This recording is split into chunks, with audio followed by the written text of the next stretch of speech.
The clang of metal doors echoes through Riverton State Penitentiary as dawn breaks. The prison wakes to the familiar rhythm, boots pounding concrete, voices barking orders, inmates shuffling in line for breakfast.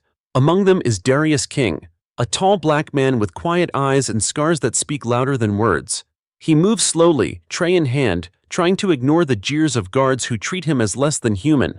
Today, though, the tension in the cafeteria feels heavier than usual. Prisoners whisper in clusters, guards glare more than normal, and the smell of burnt coffee lingers in the air. Darius takes a seat at the edge of a long metal table, setting his tray down. He's learned to survive by staying quiet, by keeping his head low. But some men refuse to let silence stand. Guard Frank Doyle stomps across the room, steaming mug in hand. Doyle is known throughout the prison for his cruelty. He barks insults, shoves men for sport, and takes pleasure in humiliation. For years, complaints about him have vanished into thin air, buried by the system. To him, Darius is just another target. "Well, well," Doyle sneers, stopping in front of the table. "If it isn't the king of nothing, how's your royal breakfast, inmate?" Darius doesn't look up. "Just trying to eat, sir." The calm reply infuriates Doyle. He wants fear, not dignity. He leans closer, his voice loud enough for everyone nearby to hear. "Eat? You mean scarf down this garbage like the animal you are?" Some inmates glance up, uneasy. They've seen this before, and they know where it leads. Darius lifts his fork, steadying his breath. "I'll eat, just leave me be." The words are quiet, but they spark Doyle's rage. He smirks, raises his mug high, and in one swift motion, dumps scalding coffee down the front of Darius's shirt. Gasps erupt across the cafeteria. Darius jerks back, pain searing his chest, hot liquid dripping onto the floor. He bites down hard, refusing to cry out, but his eyes blaze. "Oops," Doyle says mockingly, tilting the empty mug. "Guess the king needed a bath." The silence that follows is electric. Inmates freeze mid-bite, trays suspended in the air. The room holds its breath, waiting. Then a voice cuts through the tension. "You crossed the line, Doyle."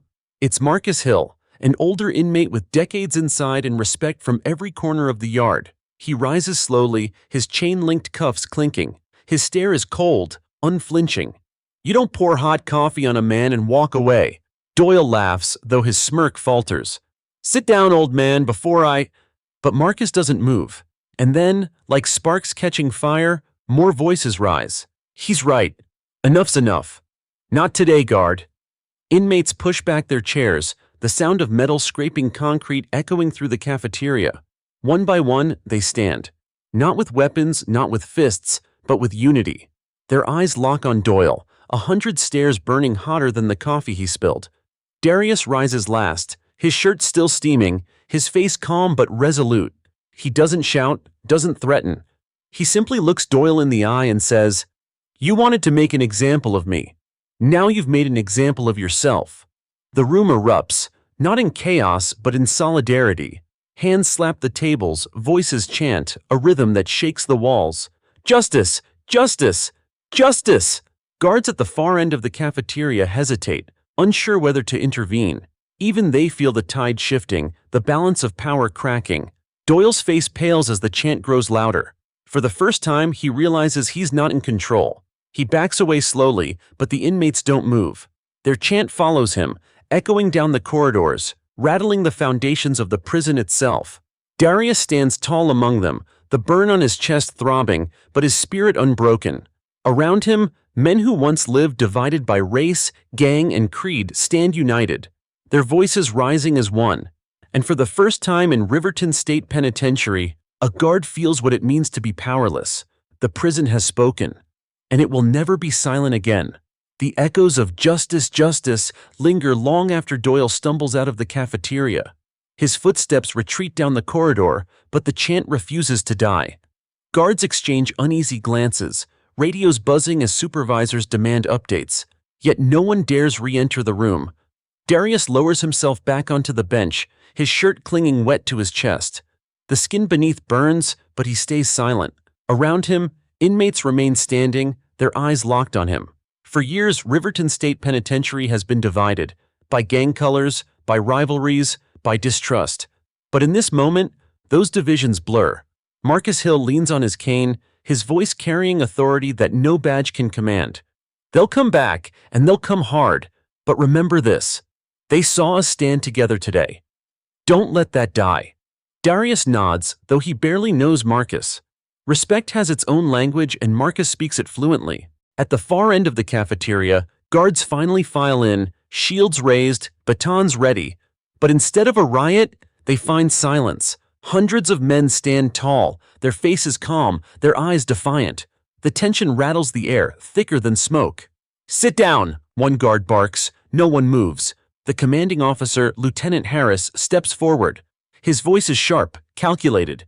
"Anyone refusing orders will face solitary. Move now." Again, no one moves. The quiet resistance shakes Harris more than violence ever could. He sees it in their eyes. They're done being afraid. Finally, Marcus raises his hand. "We'll sit, but only because we choose to, not because you broke us." The inmates slowly lower themselves onto the benches, the scraping of metal legs echoing like thunder. The guards remain tense, but they know what they witnessed. Authority slipped today, and everyone felt it. Later, back in the cell block, whispers ripple like wildfire. Doyle poured coffee on Darius. The inmates stood together. The guards backed down. Stories spread faster than truth, but the core remains. Something shifted inside Riverton's walls.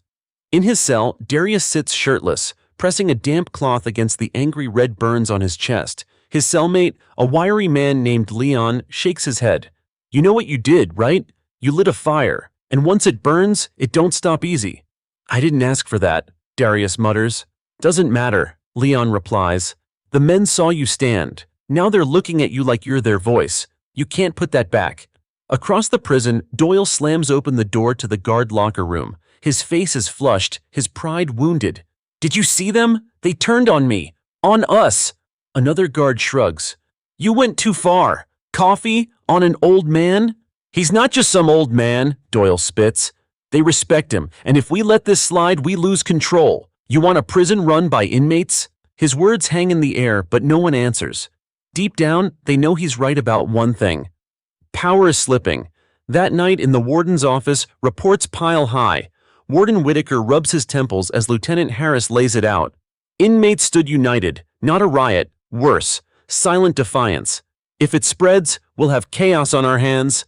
Whitaker exhales. "And Doyle?" Harris hesitates. "He provoked it." Whitaker's jaw tightens. "Handle it quietly. We can't have news of this leaking out. The last thing I need is the press sniffing around." But the press is already sniffing. A leaked video from a contraband phone circulates online, showing Doyle dumping coffee and the inmates rising in unison. By morning, the clip trends nationwide. Prison guard abuses inmate. Entire prison stands together. Outside Riverton's walls, activists demand answers. Inside, inmates feel something they haven't in years: power. Back in his cell, Darius lies awake. The chants still echo in his ears, not just of justice, but of unity. He never wanted to lead. He never asked to be a symbol. But symbols aren't chosen, they're made. Marcus visits him at lights out, leaning against the bars. "You handled yourself with dignity today. That's why they stood. Remember that, son, because the days ahead won't be easy." Darius sighs. "I just want to serve my time." Marcus shakes his head. "Your time ain't just yours anymore." Outside, the prison hums under the weight of silence. Guards patrol nervously, radios buzzing. Inmates whisper through vents, across tiers in the yard, and Doyle sits alone in his car, staring at the screen of his phone as the video replays, his humiliation broadcast for the world. Riverton State Penitentiary has always been a fortress of control, but tonight, the fortress trembles. And everyone, guards and inmates alike, knows it. Morning light spills into the prison yard, turning the razor wire into a glinting crown of steel. Normally, the yard is alive with scattered noise, dominoes slamming on tables, shouts from the basketball court, rival groups staking out corners. But today, there's a strange calm. Word has spread. Every inmate knows about Doyle's coffee stunt. Every inmate has seen or heard about the video that slipped beyond the walls. Even those who never cared about unity now walk with sharper posture, eyes less downcast. Something has shifted. Darius sits on a bench, his chest still tender from the burns, a sweatshirt zipped up to hide the angry marks. Leon tosses a ball nearby, but his eyes never stop scanning. "You feel it?" he mutters. Darius nods. "Yeah, like the air's heavier." Marcus Hill approaches, his cane tapping rhythmically against the pavement. Despite his age, he commands respect like a general. Inmates nod as he passes, some even step aside. He lowers himself onto the bench beside Darius. "You didn't ask for it," Marcus says plainly, "but it's here. They're looking at you now." Darius frowns. "I don't want to be anyone's leader. I just want to do my time and walk out." Marcus studies him, his eyes sharp. "Leaders don't get to choose. Circumstance chooses for them. You stood tall when they tried to break you, and they saw it. That's all it takes." Darius shakes his head, but deep down he knows Marcus is right. Across the yard, Doyle watches from the guard tower. His jaw is clenched, his pride still raw. The laughter of the inmates cuts him like glass. He radios to a colleague, "Keep your eyes on Carter, he's the spark. Snuff him out and the fire dies." But inside Doyle's words is fear. For the first time, he knows he doesn't control the balance anymore. Back in the cell block, whispers run wild. Some inmates talk about a hunger strike, others about a sit-in. The idea isn't just protest, it's solidarity. The system has always thrived on division. Now, unity itself is rebellion. At lunch, the cafeteria fills with its usual chaos. Guards bark orders, trays clatter, voices rise. But as Doyle steps in, silence spreads like a wave. Hundreds of eyes turn toward him. Conversations stop. Even the sound of forks scraping trays fades. Doyle stiffens, pretending not to notice, but the weight of their stare is suffocating. He mutters something under his breath and storms out. The silence breaks into murmurs, laughter, even applause. For the inmates, it's victory. Small but powerful. That evening, the warden receives a call he dreads. The Department of Corrections has seen the video. Officials demand answers, inquiries, reports. Warden Whitaker slams the phone down, sweat glistening on his brow. "If this blows up, my career's finished." Lieutenant Harris replies stiffly. "Then you'd better control your men. Doyle's the problem." Whitaker shakes his head. "No, Carter's the problem. If he hadn't resisted, none of this would have happened." But Harris knows better. The problem isn't Carter. The problem is truth, and truth spreads faster than chains can contain. Meanwhile, Naomi's circle, the women who've supported Darius from outside without him even knowing, share the video online. Activists call for investigations. News anchors debate prison abuse on national television. For the first time, Riverton State Penitentiary isn't just a prison, it's a symbol. In his cell, Darius sits quietly, Leon pacing back and forth. "You see what's happening out there? They're chanting your name, man. Your name. They want you to stand up." Darius sighs, leaning back against the wall. "And if I do? What then? They crush us harder. They throw us in solitary until the fire burns out." Leon stops pacing, eyes intense. Or maybe, just maybe, they can't stop it this time, because the whole world's watching. Darius looks away, the weight pressing down on him. He never wanted this, but he can feel it. The tide has turned and it won't turn back.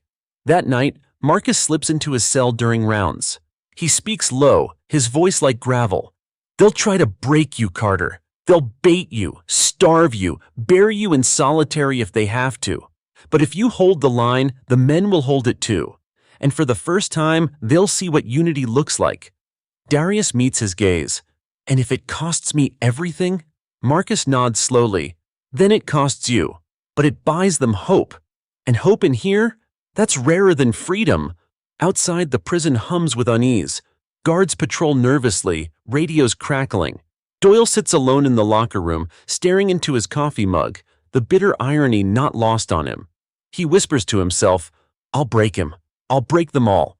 But in the silence of the cell block, dozens of men whisper a different promise, one that spreads cell to cell, block to block. Stand together, no more silence. For years, Riverton State Penitentiary has been a machine built on fear, but tonight the gears grind against something stronger. Because for the first time, the inmates believe they have power. And power, once awakened, doesn't go back to sleep. The following day begins like any other in Riverton State Penitentiary, metal doors slamming open, guards barking orders, the shuffle of feet on concrete floors. But beneath the surface, everything feels different. Whispers flow through the cell blocks like an underground current. Every inmate knows what happened yesterday in the cafeteria, and every inmate knows the world outside has seen it too. Darius wakes to the clang of the morning bell. Leon nudges him from the bunk above. Word is the video's everywhere. Folks outside ain't just talking, they're marching. Darius sits up, rubbing his eyes. Marching? Leon grins. Yeah, families of inmates. Activists. They're chanting your name, man. They're calling you the face of the fight. The words sink heavy. Darius never asked to be anyone's symbol, but he can feel the eyes of the block on him. Men nod as he passes, their respect unspoken but undeniable. In the mess hall, guards stand taller, tighter, their grips firmer on their batons. The air crackles with tension. Doyle is nowhere to be seen, but his absence speaks louder than his presence.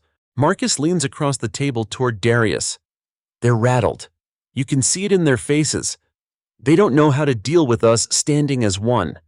Darius keeps his voice low. And what happens when they decide to remind us who's in charge? Marcus smirks. Then we remind them they're outnumbered. Before Darius can answer, the loudspeaker crackles overhead. Attention! All inmates return to your cells immediately. Confusion ripples through the room. The order is unusual, especially during breakfast. Guards tighten their formation, ushering men out faster than usual. Something's wrong. Back in his cell, Darius paces while Leon peers through the bars. The corridor hums with nervous chatter. Minutes later, the heavy footsteps of the warden echo down the tier. Warden Whitaker appears, flanked by armed guards. He stops at Darius's cell, his expression a mask of authority. Carter, with me. The door screeches open. Leon frowns. What's this about? Whitaker ignores him, gesturing sharply. Move! Darius steps out, cuffs snapping around his wrists. The walk to the warden's office feels endless, eyes from every cell following, whispers trailing behind him. Inside the office, Whitaker closes the door, the weight of silence pressing down. He circles Darius like a predator. Do you know what you've done? Darius stands tall despite the cuffs. I ate breakfast. I endured what your guard did to me. The rest? That wasn't mine to do. It was theirs. Whitaker slams a folder onto the desk, photos spilling out, screenshots of the video, headlines screaming abuse, crowds protesting outside the prison gates. You've turned my prison into a circus. You've made me a target. Do you think I'll let that stand? Darius's voice is calm, unshaken. You let it stand when your guard poured hot coffee on me. You let it stand when you buried complaints for years. This isn't on me. It's on you. Whitaker's face reddens, his fists clenching. For a moment, Darius thinks the warden might strike him himself. But instead, Whitaker leans close, his voice a venomous whisper. You think you've won respect? You'll wish you hadn't. I'll bury you so deep the world will forget you exist. He snaps his fingers and guards drag Darius from the office. The walk doesn't end at his cell. It ends in solitary. The heavy door slams, the single bulb flickers, and silence engulfs him. Hours stretch into eternity. Darius sits on the cold floor, burns stinging beneath his shirt, his breath slow but steady. In the dark, he hears his own thoughts louder than ever. If I disappear, what happens to the men? Do they scatter or do they rise? Back in the yard, Marcus gathers inmates in clusters. His voice is gravel, but his words ignite. They think locking Carter away will break us. They don't understand. It makes us stronger. From now on, every meal, every yard session, we stand together. No fights among us. No divisions. We make them see we're one. The men nod, determination etched on their faces. That night, chants echo through the prison vents. Darius, Darius, Darius. The name carries through every block, rattling the guards, reaching even into solitary where Darius sits. He closes his eyes, a tear slipping down his cheek, not from weakness but from knowing he is not alone. Meanwhile, Doyle fumes in the guard locker room, pacing like a caged animal. They're chanting his name now. A prisoner. This is our house, not his. Another guard mutters, then maybe stop giving them reasons to hate us.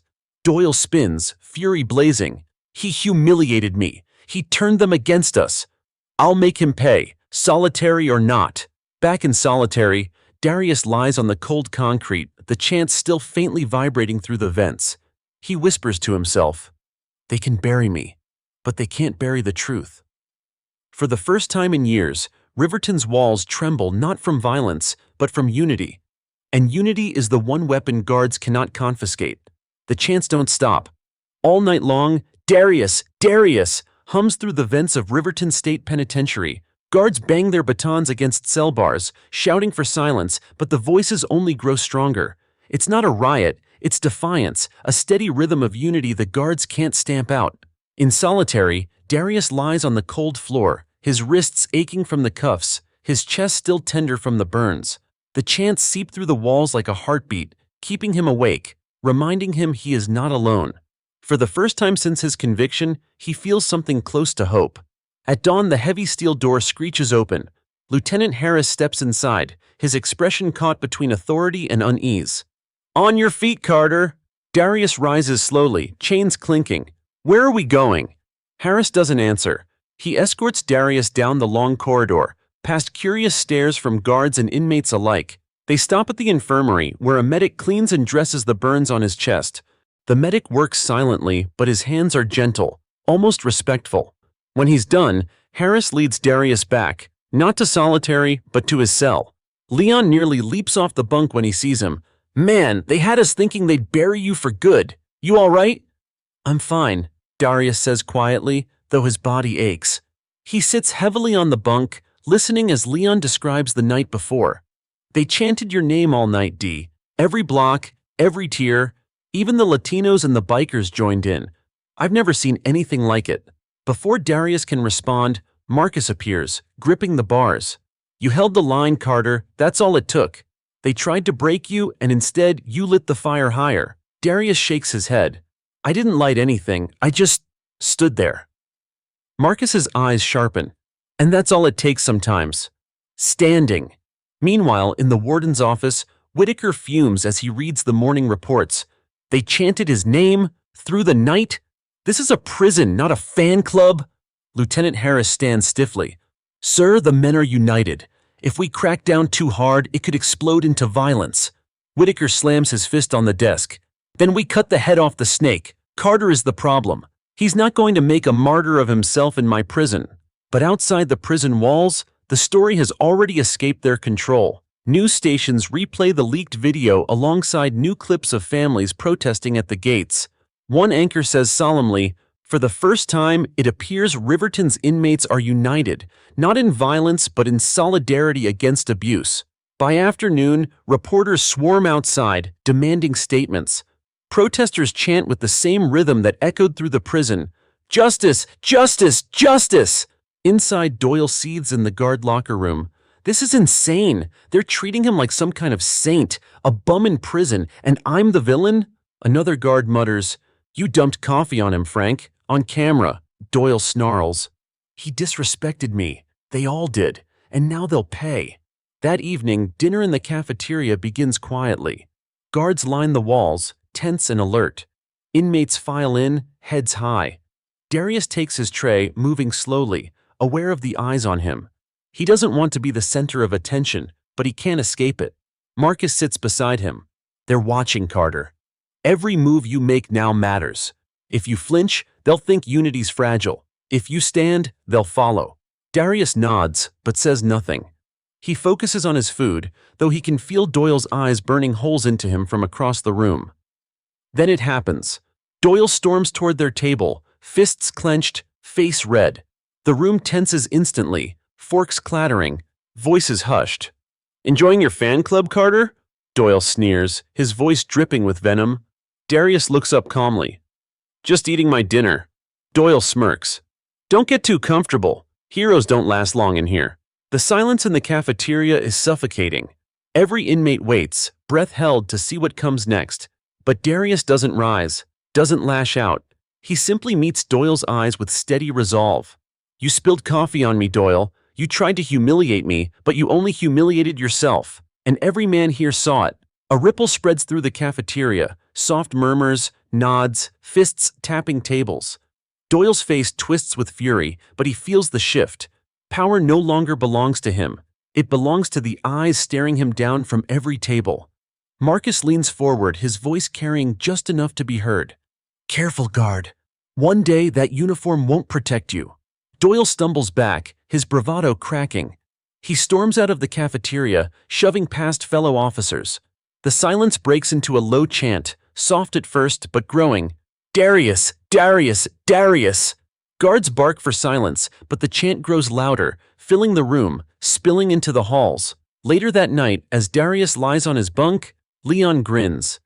You didn't even touch him, and you still won. That's power. But Darius only stares at the ceiling, the weight of it pressing down. He didn't want this war, but it's here. And now, the question isn't whether he'll fight, it's how far he's willing to go. Outside, protesters light candles at the prison gates, chanting his name into the night. And for the first time in Riverton's history, the walls can't keep the truth contained. The following morning, the prison feels like it's holding its breath. Guards pace with tighter grips on their batons, their eyes darting between inmates who no longer shuffle meekly but walk with shoulders squared. The air itself is heavier, charged with the memory of last night's chants. Darius wakes to Leon's voice. You hear it? Out there? From the cell vents, faint echoes carry in, chants from outside the prison walls. Protesters gathered through the night, their voices rising even at dawn. Justice for Darius! Justice for all! Darius rubs his face, exhaustion mixing with unease. They've made me a symbol, he mutters. Leon grins. D, you are a symbol. Ain't no going back now. In the yard, inmates gather in tight groups. Rival gangs who once exchanged glares now share smokes, nodding at one another. Marcus sits under the shade of the bleachers, his cane resting on his knee, watching it all unfold. When Darius walks over, conversations pause, eyes turning. You see it? Marcus asks, gesturing to the yard. They ain't fighting each other, they're waiting for direction. Darius shakes his head. I'm not their leader. Marcus smirks. Tell that to them. Across the yard, guards watch nervously from the towers. Doyle leans against the railing, his jaw tight. Look at them, acting like they run the place. This is our house. Another guard mutters, feels like it ain't anymore. Inside the warden's office, Whitaker slams a folder shut. The outside protests are doubling. Reporters are demanding a press tour. If this gets any bigger, the department will step in and I'll be finished. Lieutenant Harris clears his throat. With respect, sir, Doyle is the problem. His actions spark this. Maybe suspend him, show good faith. Whitaker glares. Suspend him? That makes us look weak. No, if Carter is the face of this, then Carter is who we bury. Back in the cafeteria, tension spikes when Darius enters. The room goes quiet, then fills with the scrape of trays and whispers. Doyle lurks near the door, arms crossed, eyes locked on him. As Darius sits, Marcus leans close. Watch him. He won't let this go. Sure enough, Doyle strides forward, his boots echoing against the concrete. He slams his baton against a table, the crack jolting the room. Listen up, Doyle snarls. This ain't your kingdom, this is prison. You're criminals, every last one of you. And don't forget, you belong to us. The cafeteria falls silent, tension like a live wire. Darius stands slowly, his eyes steady. No, we belong to ourselves. You tried to humiliate me and you failed. You tried to scare us and you failed. You don't own us anymore. A murmur spreads, low at first, then swelling. Fists tap tables, voices rise. The chant begins again. Justice! Justice! Justice! Doyle's face twists, rage boiling. He lunges forward, baton raised, but before he can swing, dozens of inmates slam their trays down, the sound deafening. Guards rush forward, but the room has already shifted. The inmates don't attack, they don't riot, they just stand as one, a wall of silent defiance. Whitaker storms into the room minutes later, shouting for order, but even he can see it. Doyle has lost control. The prison itself is slipping from his grasp. That evening, in his cell, Darius presses a damp cloth against his chest, the burn still healing. Leon paces, excitement buzzing. Did you see their faces today? The guards? They're scared, D. They don't know what to do with us anymore. Marcus visits again, leaning on the bars. They'll try harder now. When power feels like it's slipping, men like Doyle get desperate. Be ready. Darius nods slowly, the weight of leadership pressing down heavier than chains. I didn't want this war, but I can't walk away now. Meanwhile, outside the prison, the protests swell. Families wave signs with Darius's name. Activists chant for reform, and news anchors broadcast live. A movement is growing in Riverton, one reporter says. For the first time, inmates are uniting, not for violence, but for dignity. Doyle watches the coverage in the guard locker room, his hands trembling with fury. He mutters to himself, they'll learn, Carter will learn, I'll break him if it's the last thing I do. Back in solitary, another inmate scribbles a message on the wall, one that echoes what every man now feels. One voice, one fight. That night, as Darius lies awake, chants from both inside and outside the prison blend into a single rhythm. His name, their voices, the sound of unity growing stronger by the hour.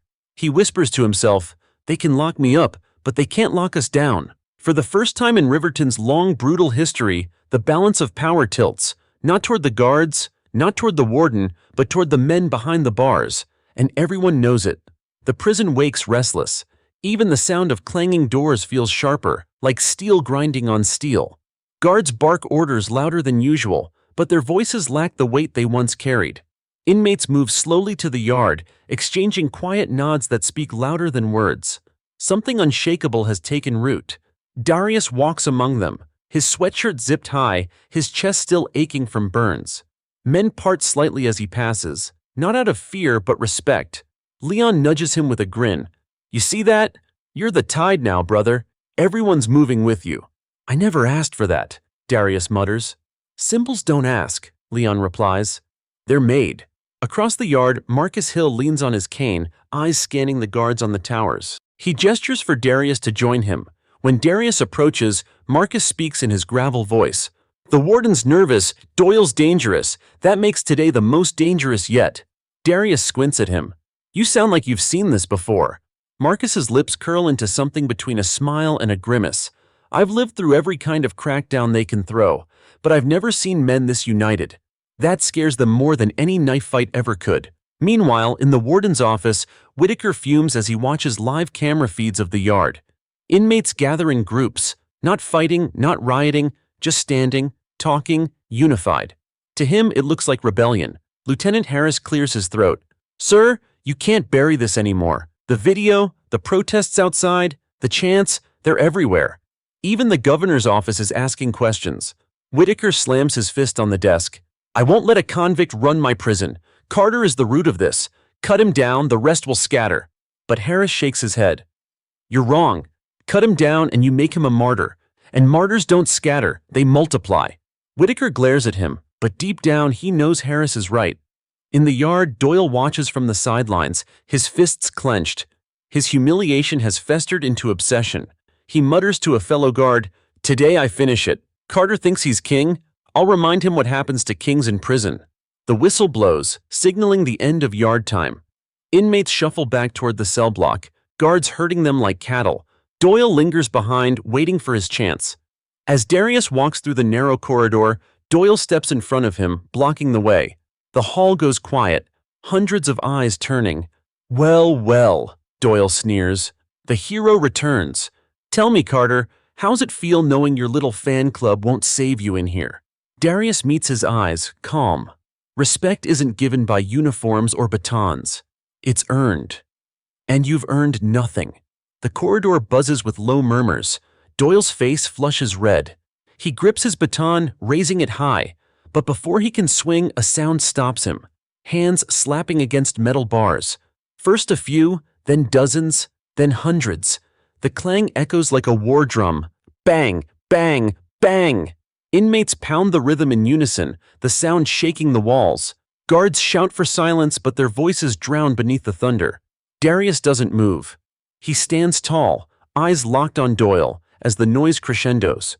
For the first time, Doyle looks small, one man against a wall of unity.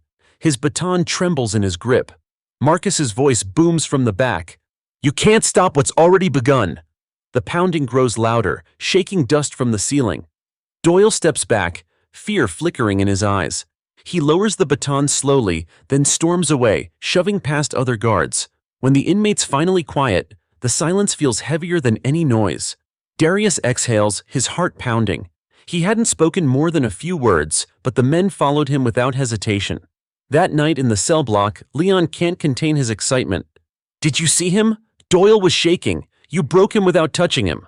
Darius sits quietly, staring at the wall. "This isn't about breaking Doyle. It's about surviving what comes next." Marcus appears again, leaning against the bars. "You're right. The warden won't sit idle after this. He'll try to crush the spirit before it spreads further. Solitary, transfers, worse. But no matter what they do, remember this. The men stood for you. That means you stand for them. Darius nods slowly, the weight pressing heavier on his shoulders. Then I will. Meanwhile, outside the prison, the protests grow. Hundreds gather at the gates, candles flickering, voices chanting Darius's name.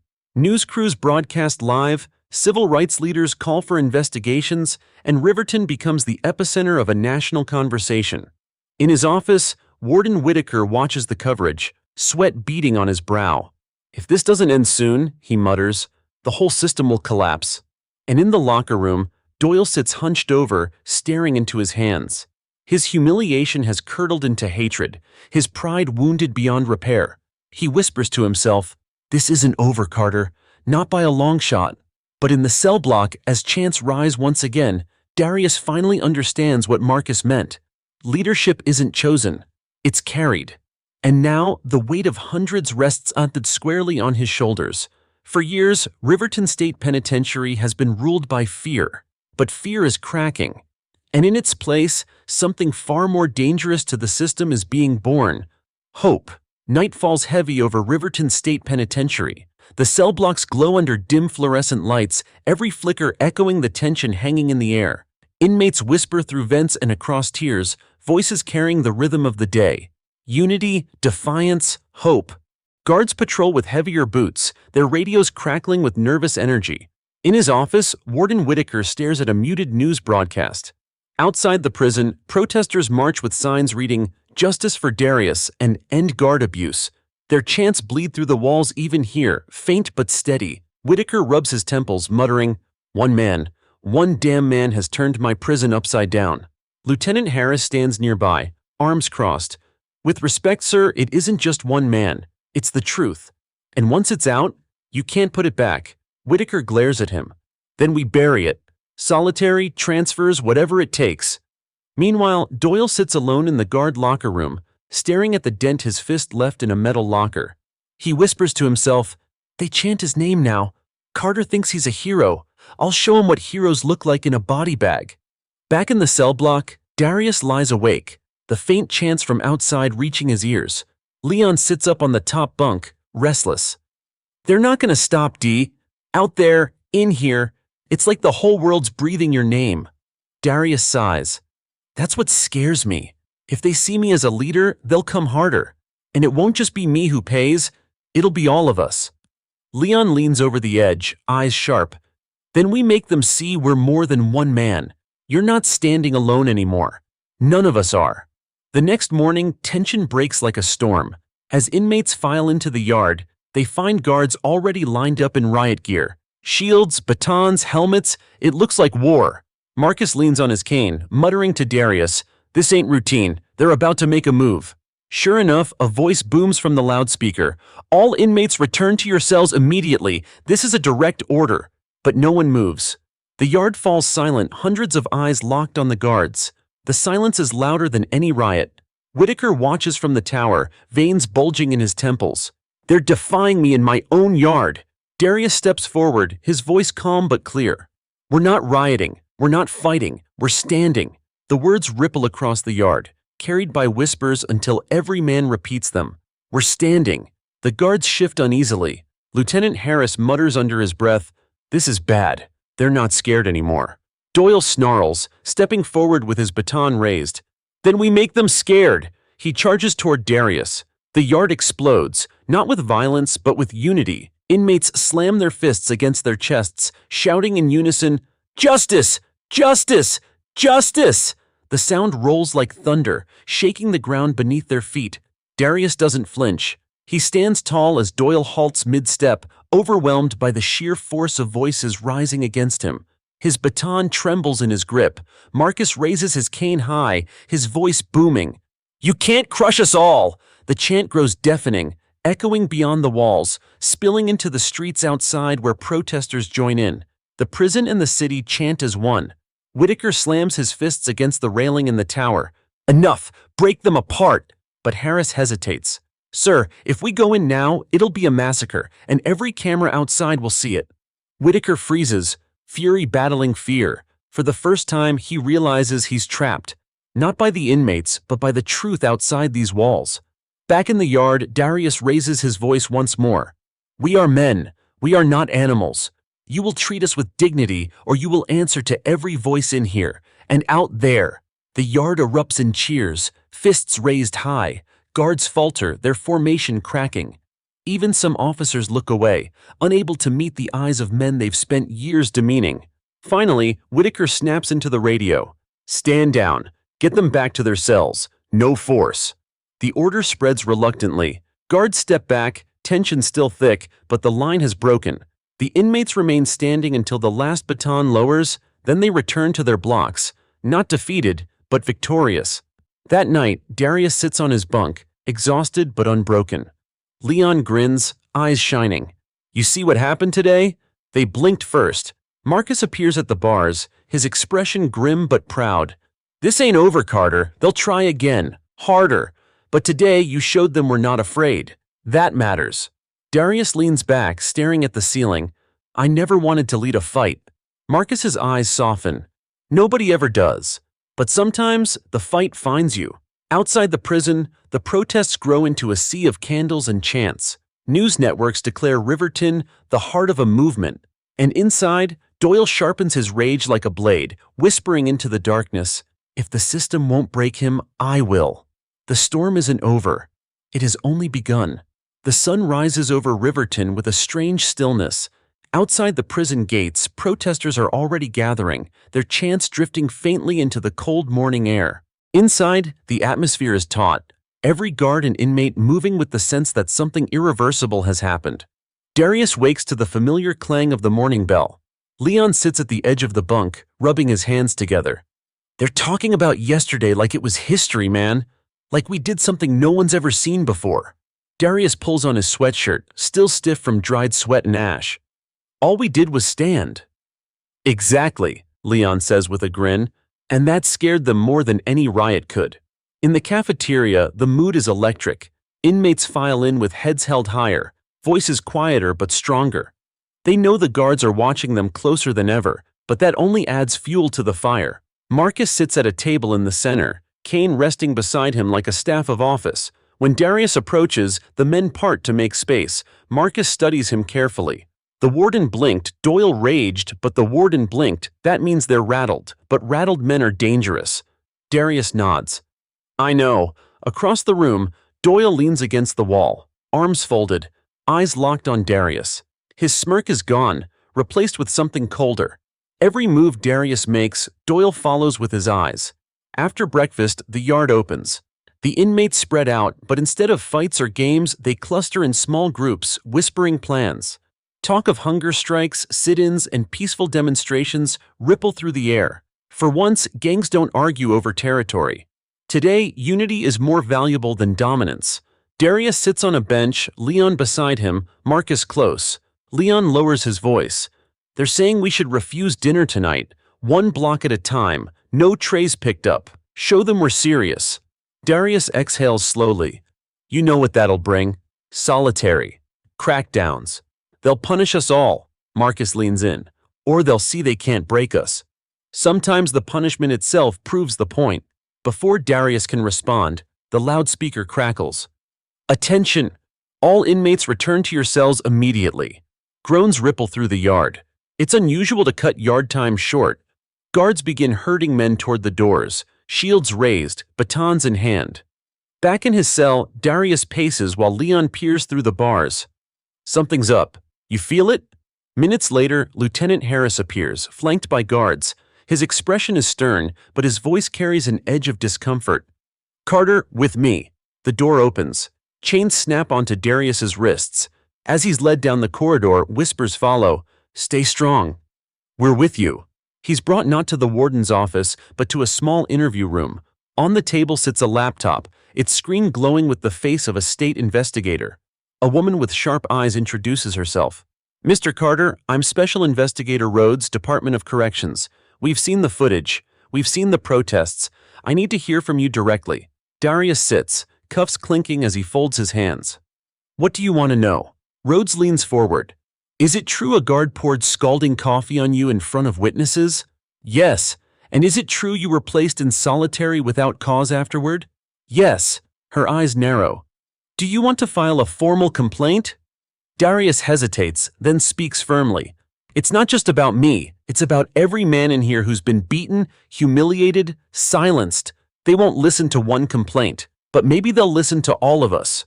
Rhodes nods slowly. Then I'll need names, testimonies. If you're willing, we can open a federal investigation. Darius's chest tightens. He knows what that means. Reprisals, danger, Doyle's fury tenfold. But he also knows what Marcus said. Leadership isn't chosen, it's carried. I'll talk, he says finally, but not just me. Others will too. When the guards escort him back, whispers follow again. Leon rushes to the bars as Darius enters. Well, what happened? They're listening, Darius says quietly, but we'll need to speak loud. That night, the prison hums with energy. Inmates pass messages through vents and pipes, gathering names, stories, witnesses.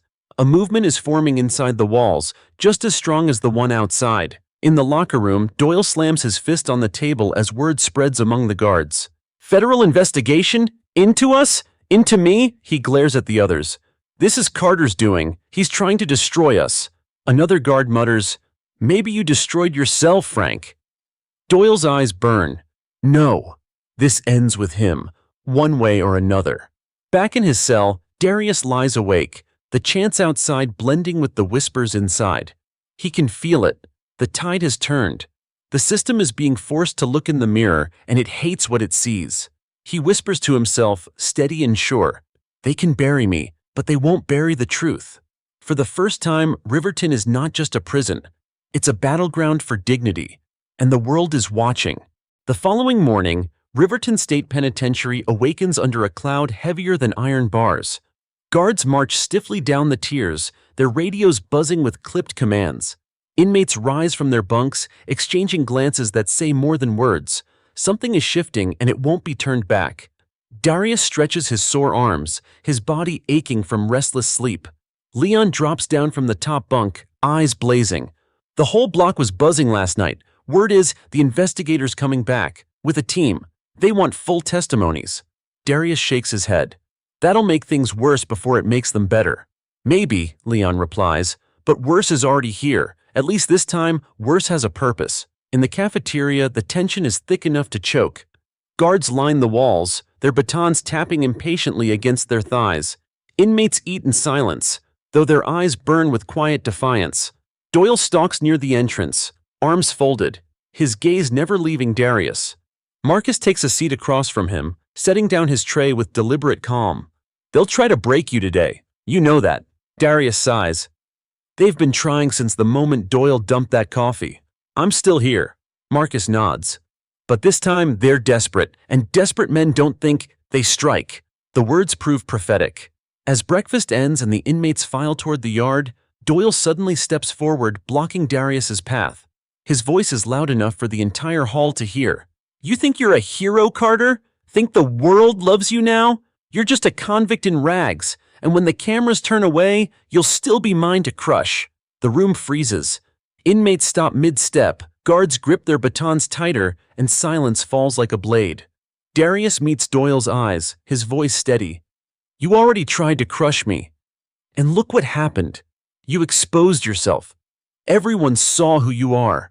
Murmurs ripple through the crowd. Doyle's face flushes red. He raises his baton, but before he can swing, Marcus's cane slams against the floor. Careful, Doyle, Marcus warns, his gravel voice cutting through the silence. One more mistake, and it won't just be Carter standing against you. It'll be all of us. The inmates erupt, not in violence, but in a thunder of fists pounding tables and feet stomping the floor. The sound shakes the cafeteria walls. Guards bark orders, but their voices are drowned beneath the roar. Doyle falters, baton trembling, before storming out in humiliation. The noise slowly subsides, but the message is clear. The inmates are united, and Doyle has lost his grip. Later that day, Darius is summoned to the interview room again. This time, Investigator Rhodes is not alone. Two other officials sit beside her, laptops open, files stacked high. She greets him with a nod. Mr. Carter, we've received dozens of names. men willing to testify about abuses inside Riverton. It's bigger than we imagined. We'll need your help organizing their accounts. Darius leans forward, chains clinking. I'll do it, but you have to protect them. If the warden finds out who's speaking, he'll bury them in solitary until they disappear. Rhodes nods solemnly. We'll get protection orders, but you need to understand, this will take time, and in that time, you'll be a target. I already am, Darius replies. Back in the yard, Marcus gathers small groups, passing instructions quietly. Inmates share names and details, spreading the plan across blocks like wildfire. The system built to silence them is now being forced to listen. In the guard tower, Doyle watches, rage twisting his face. Look at them, he mutters, like they own the place. He turns to a fellow officer. If the warden won't act, I will. Tonight, Carter pays. As evening falls, the atmosphere grows heavier. Inmates return to their cells, guards moving in tighter patrols. The chants from outside still drift faintly through the walls, but inside, it's eerily quiet. Leon paces the cell, his nerves raw. I don't like this silence. Feels wrong. Darius sits calmly on his bunk. It's the calm before the storm. Sure enough, hours after lights out, footsteps echo down the tier. Heavy, deliberate. The sound of keys jangling grows louder. Then, the cell door screeches open. Doyle steps inside with 2 guards at his back. His baton gleams under the dim light. End of the line, Carter, he growls. Leon tenses, ready to leap, but Darius raises a hand, steady and calm. If you do this, Doyle, the world will see. The cameras may not be here, but the truth will find its way out. Doyle sneers. Not if you don't live to tell it. Before he can move, shouts erupt down the tier. Inmates bang their bars, voices rising in defiance. Leave him! Leave him! The noise grows, shaking the cell block. Guards rush to control it, but it's too late. The entire prison is awake, unified, demanding Doyle back down. For a moment, Doyle hesitates, the sound crashing over him like a wave. His baton lowers slightly. He glares at Darius, then storms out, his threat unfinished. The noise doesn't stop. The chants grow louder, echoing through every block. Justice! Justice! Justice! Darius exhales, leaning back against the wall. He knows Doyle will try again, but he also knows something Doyle doesn't. The inmates are no longer afraid. And once fear dies, no chain can hold it. The night after Doyle's failed attempt spreads through the prison like wildfire. By morning, every inmate knows. Doyle tried to drag Darius out of his cell, and the entire block rose up to stop him. No fists, no knives, just voices and unity. But in prison, that's more powerful than any weapon. In the cafeteria, men slap Darius on the back, nodding with respect. Even rival gangs keep their distance, offering quiet solidarity. Leon beams. You hear that? They're calling you the man who made the guard back down. Darius shakes his head. This isn't about me. Marcus, sitting nearby, chuckles. That's why it is about you. Leaders who don't want the crown wear it best. Across the room, Doyle sulks in the corner, his face twisted with rage. Other guards avoid him, embarrassed by his failure. Lieutenant Harris keeps a wary eye on him, knowing he's one step from losing control completely. Later that morning, Warden Whitaker storms into his office, slamming a stack of reports on the desk. This has gone too far. Carter's become a hero inside these walls and outside them. The department's breathing down my neck, reporters are circling, and now half the inmates think they run the place. Harris stands stiffly. Sir, it's not Carter causing this, it's Doyle. If you cut him loose, Whitaker cuts him off. No, if I sacrifice a guard, it sets a precedent. The inmates will think they can dictate policy. That cannot happen. Meanwhile, in the yard, Marcus gathers a circle of inmates. Darius sits reluctantly among them as men lean in, voices hushed. They're saying we organize a hunger strike, one whispers. No food, no work detail, no nothing. Make them listen. Another shakes his head. Too risky. They'll starve us, throw us in solitary, break us apart. Marcus listens, then looks at Darius. What do you say? All eyes turn to him. Darius feels the weight pressing down. He exhales slowly. We fight by standing, not swinging. A hunger strike, it'll hurt us more than them. But refusing work, refusing to move, that they'll notice. And the world will notice too. The men nod, murmurs of agreement spreading. The plan takes root. That afternoon, guards march inmates toward the workshop. But instead of filing in, the men stop at the gates. They fold their arms, stand shoulder to shoulder, and refuse to move. "What are you doing?" a guard barks. No one answers. "Get inside, now!" Still no movement. The silence itself is defiance. From the tower, Whitaker watches, his face purple with rage. "They're refusing orders. That's a strike. Break them." Harris hesitates. "Sir, if we go in swinging, cameras outside will hear it. The chants are already reaching the walls." Sure enough, beyond the fences, protesters chant in rhythm with the inmates' silence. "Justice! Justice!" The two voices, inside and out, begin to merge. Whitaker slams his fist. "End this now!" But before guards can advance, Marcus raises his cane, his voice booming. "We're not moving until dignity walks through these gates." The inmates erupt, chanting as one. "No more silence! No more abuse!" The sound is deafening, vibrating through concrete and steel. Guards falter, their formation breaking under the sheer weight of unity. Darius steps forward, calm but firm. "You can lock us in cells, but you can't lock our voices. You can bury us in solitary, but you can't bury the truth. The world is watching, and so are we." The yard explodes in cheers. Guards retreat, overwhelmed not by violence but by solidarity. Back in the warden's office, Whitaker slams his phone down after another furious call from the department. "They're investigating now. Do you understand what that means? My career, this entire prison is on the line." Harris says quietly, "Maybe it should be." Whitaker glares at him, but Harris doesn't back down. That night, chants echo louder than ever through the blocks. Men tap their bars in rhythm, voices blending into a single, unbroken wave. Darius sits on his bunk, Leon grinning above him. "You see what you did today?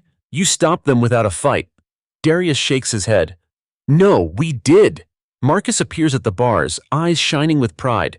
"You gave them something they haven't had in years, Carter, a reason to believe." Across the prison, Doyle stews alone, his hatred festering. He stares at his baton, whispering to himself, "This isn't over. Carter won't leave here alive." Outside the walls, the protests swell into the thousands. National news stations camp at the gates, broadcasting live. For the first time in decades, Riverton State Penitentiary isn't just a prison, it's the center of a movement. And in the middle of it all stands Darius King, a man who never asked to lead, but now carries the hopes of hundreds on his scarred shoulders. The question is no longer whether the prison will change, it's whether it will survive the storm to come. By sunrise, Riverton State Penitentiary is already humming with tension. Protesters have been chanting at the gates all night, their voices spilling into the blocks through vents and windows. Guards walk with heavier boots, gripping their batons like lifelines. Inmates move in silence, but their eyes burn with something no chain can shackle: conviction. Darius sits on his bunk, staring at the floor. Leon paces above him, restless as ever. Word is, the department's sending more investigators today. They want to see the inside with their own eyes. "That'll put the warden in a corner," Darius mutters. Leon grins. "Good. About time somebody saw what's really going on here." The morning bell clangs. Inmates shuffle toward the cafeteria, but the usual chaos is absent. Men walk with quiet purpose, glancing at Darius, Marcus, and each other. Doyle stalks along the wall, glaring, but no one meets his eyes. His power is crumbling, and he feels it with every step. As they sit, Marcus leans close to Darius. "Today will be worse. When officials come in, Whitaker will try to show he still runs this place. He'll test us, push us, maybe even break someone to prove control." Darius nods. "Then we don't give him the satisfaction." Sure enough, mid-breakfast, the loudspeaker crackles. "Attention! Block leaders report to the warden's office immediately." Every head turns. No one is officially a leader, but everyone knows who the guards mean. Marcus, Darius, a handful of others. Guards march them out in cuffs, the cafeteria buzzing behind them. Inside Whitaker's office, the air is thick. He leans across his desk, eyes sharp. "You've made my prison a circus. Families protesting, reporters camped outside, federal investigators breathing down my neck. Do you think you've won something here?" Marcus answers first, his voice calm but cutting. "We haven't won anything yet, but you've already lost." Whitaker slams his fist. "Enough! Carter, you're the one they look at. You're the spark. You think that makes you powerful? It makes you a target." Darius meets his glare. I've been a target since Doyle dumped coffee on me. The difference now is that the world saw it. Whitaker's face reddens, his fury palpable. If you think your little movement will survive, you're wrong. The system will outlast you. It always does. Marcus leans forward on his cane. Systems fall. Men rise. Ask history. The guards shove them back toward the cafeteria, but the message is clear. Whitaker is rattled, and everyone feels it. That afternoon, investigators arrive. Suited officials step through the gates, escorted by nervous guards. Cameras flash as news crews record from outside the fence. Protesters cheer, their chants rising. Justice for Darius, justice for all. Inside, inmates line the tiers, silent but watchful. The officials walk the blocks, taking notes, whispering to each other. Darius feels their eyes on him as they pass his cell. One investigator pauses, nodding slightly, then moves on. In the yard, Marcus whispers, "They've seen enough. Whitaker's days are numbered." But Doyle has other plans. From the tower, he watches Darius with burning hatred. Every chant, every nod of respect is another nail in his pride's coffin. He mutters, "If the system won't break him, I will." That night, as lights dim, the block hums with whispers. Men pass messages through vents. Investigators promise change. Protests outside grow louder, and guards are losing their grip. Hope feels closer than ever. In his cell, Leon leans over the bunk. "You feel it? Like we're on the edge of something big?" Darius exhales. "Yeah, but edges are dangerous. One wrong step and it all falls." Suddenly, the sound of boots echoes down the tier. Heavy, deliberate, the kind of footsteps that mean trouble. The cell door screeches open. Doyle stands there, baton in hand, two guards flanking him. "Time for a walk, Carter," Doyle growls. Leon jumps down, fists clenched. "He's not going anywhere with you." Darius raises a hand, steady. "It's fine, I'll go." The guards march him down dark corridors, past empty offices, past solitary, deeper into the prison's belly where cameras don't reach. Doyle pushes him into a storage room, slamming the door behind them. "You think you humiliated me?" Doyle snarls, stepping closer. "You think chants and cameras make you a hero? You're nothing. And tonight, I end this." Darius stands tall, even in chains.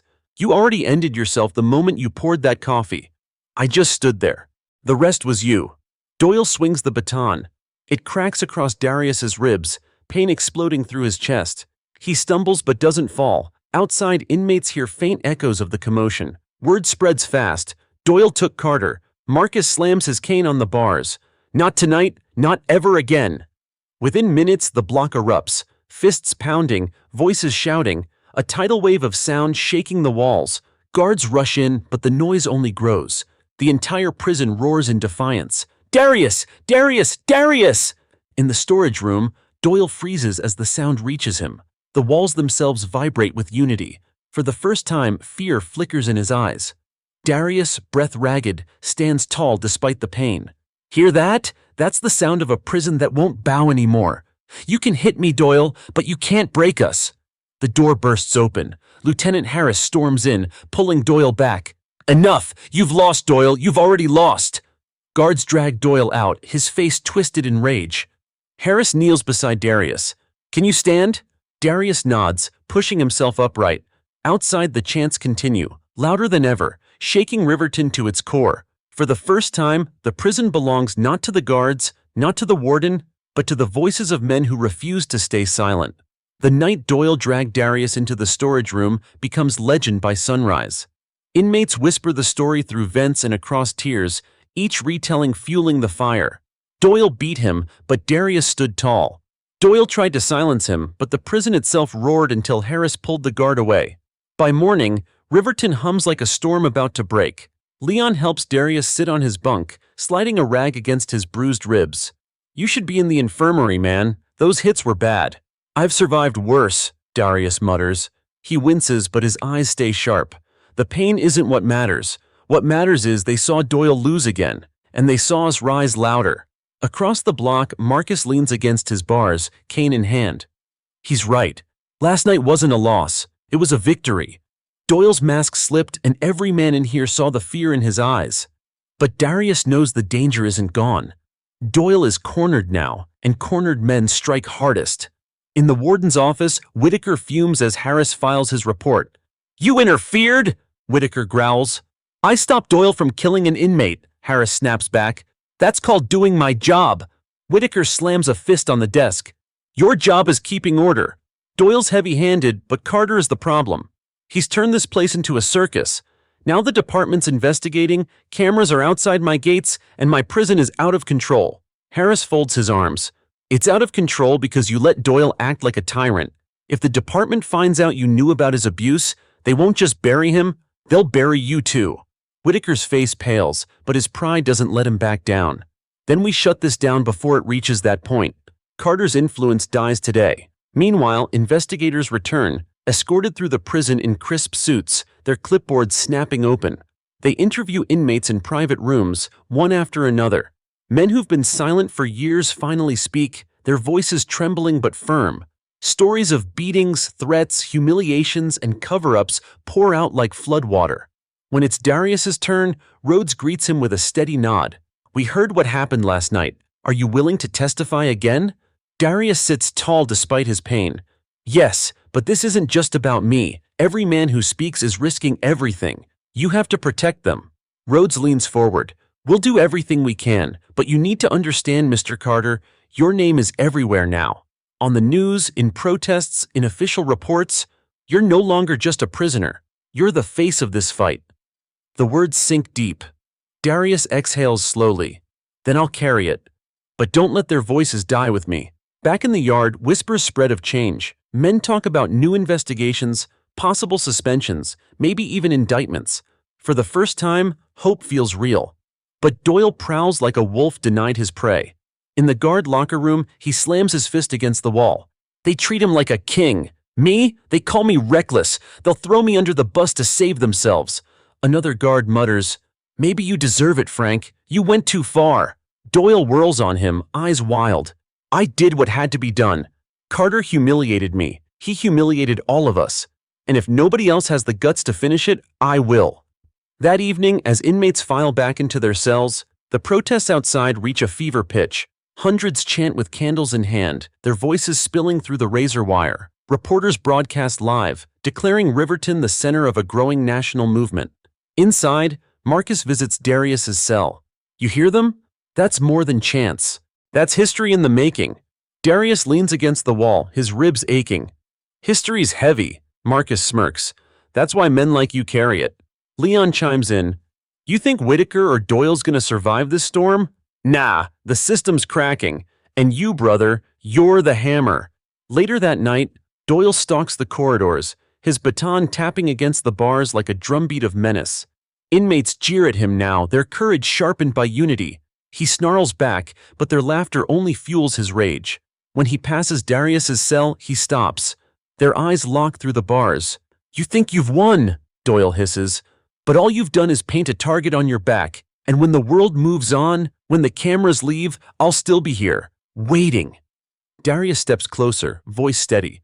Then keep waiting, because the world isn't leaving this time. The tension crackles, but Doyle finally storms off, his threats echoing in the darkness. As the lights dim, chants rise again. Not just Darius's name, but a new rhythm, louder, stronger. No more silence, no more abuse. The words roll through the prison like thunder, spilling beyond the walls into the streets where protesters pick up the same cry. For the first time, Riverton feels less like a fortress and more like a drum beating toward revolution. And Darius, though battered and weary, knows the storm is far from over. But he also knows something Doyle and Whitaker refuse to admit. The prison has already changed. The morning after Doyle's threats, Riverton awakens to a storm of noise. Outside the gates, protesters swell into the hundreds, their chants echoing through the cold air. Justice for Darius! End the abuse! Television trucks line the streets, reporters broadcasting live updates every hour. Inside, the warden's office feels like a bunker under siege. Whitaker slams the blinds shut, his face pale with anger. They've turned this into a circus. Cameras outside, federal investigators inside, and my prison reduced to a headline. Lieutenant Harris stands rigid. It's not your prison anymore, sir. It's the world stage, and Doyle is dragging us all down with him. Whitaker glares. Doyle is one man. Carter is the problem. He's the symbol. Cut him down, and this ends. But even Whitaker's words sound hollow now. He knows the department is circling like sharks. Back in the cell block, Darius winces as Leon helps him pull on his sweatshirt. The bruises from Doyle's baton ache, but he keeps moving. Marcus arrives at the bars, his cane tapping. Word is, investigators are meeting with families today. They're connecting the dots between what happens in here and what's been hidden for years. Darius exhales. That means Whitaker will lash out. He won't go quietly. Leon nods. Neither will Doyle. He looked at you last night like a man drowning. And drowning men pull others under. The cafeteria at breakfast is quiet. Too quiet. Guards line the walls with tense faces. Doyle stands near the door, his eyes locked on Darius like a predator waiting for the right moment. But the inmates remain calm, silent, united. Their silence itself is louder than any riot. When the meal ends, the inmates refuse to move. They sit with folded arms, trays untouched.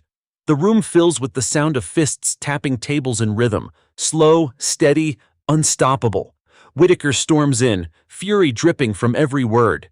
Eat or move, now! No one budges. Marcus's voice rises. We don't move until dignity walks through these doors.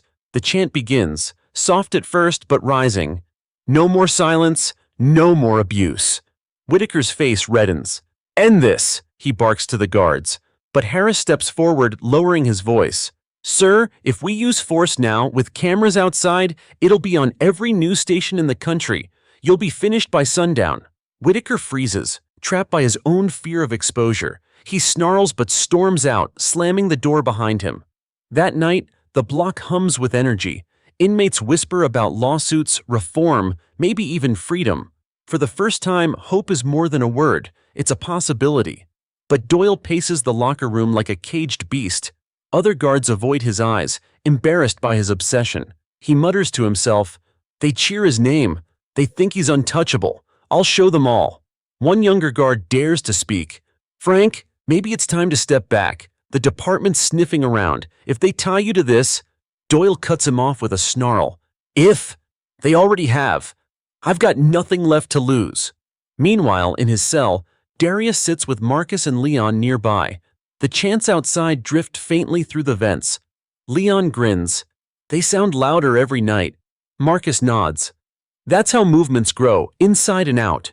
2 voices become 200, then 2,000, and soon it's a tide no one can stop. Darius leans back, staring at the ceiling. But tides drown men too. Whitaker's desperate. Doyle's unhinged. If they strike, it won't just be me. It'll be all of us. Marcus grips his cane, his voice firm. Then we're ready, because for the first time in years, we have something worth standing for. Later that night, Doyle makes his move. He slips into the block during late rounds, his baton tucked at his side, eyes wild. The guards with him hesitate, uneasy, but Doyle doesn't care. He heads straight for Darius's cell. Leon spots him first, whispering urgently, D, he's coming. Darius stands slowly, bracing himself. When Doyle reaches the bars, their eyes lock.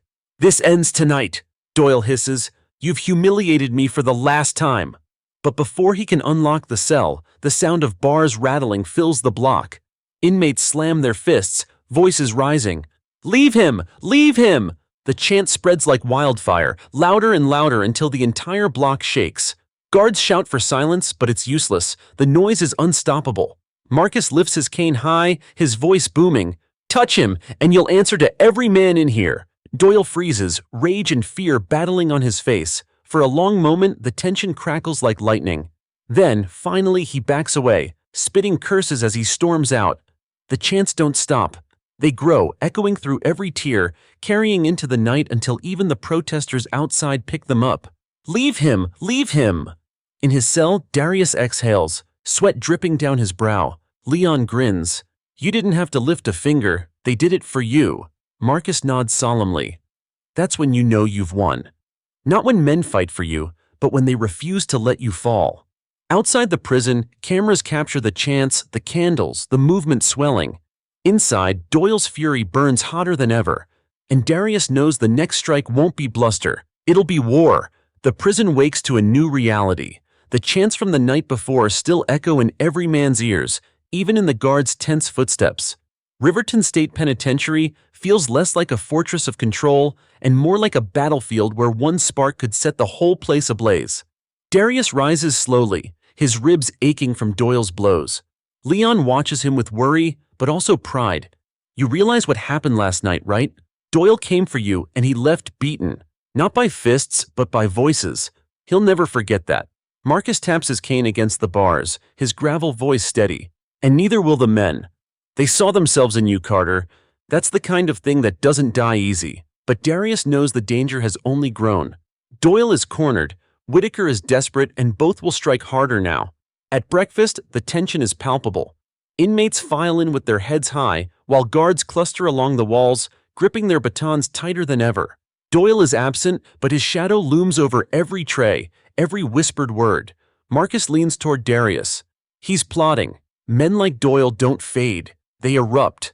Across the room, Harris watches quietly. Unlike the others, his eyes show no hatred, only calculation. He sees what Whitaker refuses to admit. Control is slipping, and every baton raised only fuels the fire. After the meal, the yard opens. Inmates gather in small groups, voices low, planning next steps. Some push for a hunger strike, others for refusing work. The common thread is clear. They won't return to silence. Leon leans close. Word is, tomorrow they're bringing reporters inside. A tour, some kind of stunt to show everything's under control. Darius frowns. Control?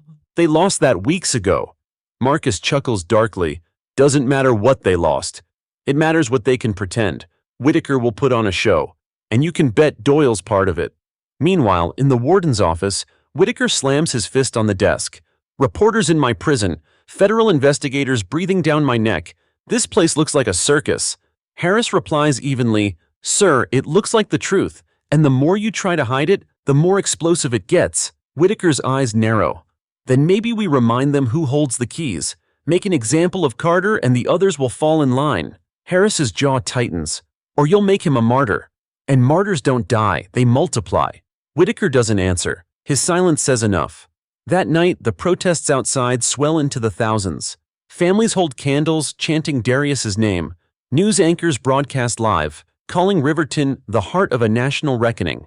Inside, inmates pound their bars in rhythm, voices echoing with the protesters outside. The sound merges into a single chant, louder than steel. Justice! Justice! Justice! In his cell, Darius sits silently, the chants vibrating through the walls. Leon grins. You hear that? You're not just a prisoner anymore. You're a movement. Darius shakes his head. I'm just a man who got burned by coffee. They're the movement. Marcus steps closer, his eyes steady. That humility is why they follow you. Don't forget it. But Doyle hasn't forgotten either. In the guard locker room, he paces like a predator in a cage. They chant his name like he's a saint. They spit when they look at me. I won't let him win. One guard mutters nervously, Frank, maybe it's time to let it go. Investigators are circling. If you push too hard, they'll… Doyle cuts him off. They'll do nothing. They need me to keep order, and I'll prove order the only way I know how. By breaking Carter. The next morning, the prison prepares for the reporter's tour. Guards polish their boots, the cafeteria is scrubbed, and inmates are threatened to behave. But tension simmers beneath the surface, ready to boil. As Darius walks to the yard, Doyle intercepts him. Their eyes lock, steel against fire. You'll smile for the cameras, Doyle hisses. You'll play the good little inmate, or I'll make sure they never hear your voice again. Darius meets his glare. You can pour coffee, you can swing batons, you can lock me in solitary, but the truth's louder than you, and it's not going away. For the first time, Doyle doesn't reply. He just grips his baton tighter, his silence more dangerous than words. Back in the cell block, Marcus leans on his cane, watching the guards prepare for the show. Tomorrow decides it, Carter. If you stand, the world sees it. If you fall, the world sees that too. Be ready. That night, chants rise again, louder, stronger, unstoppable. Inside and out, two armies of voices merge into one. Darius closes his eyes, whispering to himself, We're ready. Because tomorrow, Riverton won't just be a prison. It will be the stage for truth, or the battlefield for survival. The morning of the prison tour dawns gray and tense.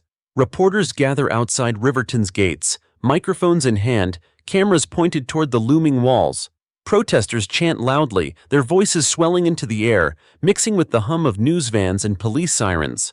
Inside, the prison is scrubbed until the concrete shines. Guards march stiffly, uniforms pressed, every move rehearsed. Warden Whitaker walks through the halls barking orders. Keep them in line. No noise, no protests. I want this place looking like a model facility. Lieutenant Harris trails behind, his jaw tight. He knows the performance won't hold.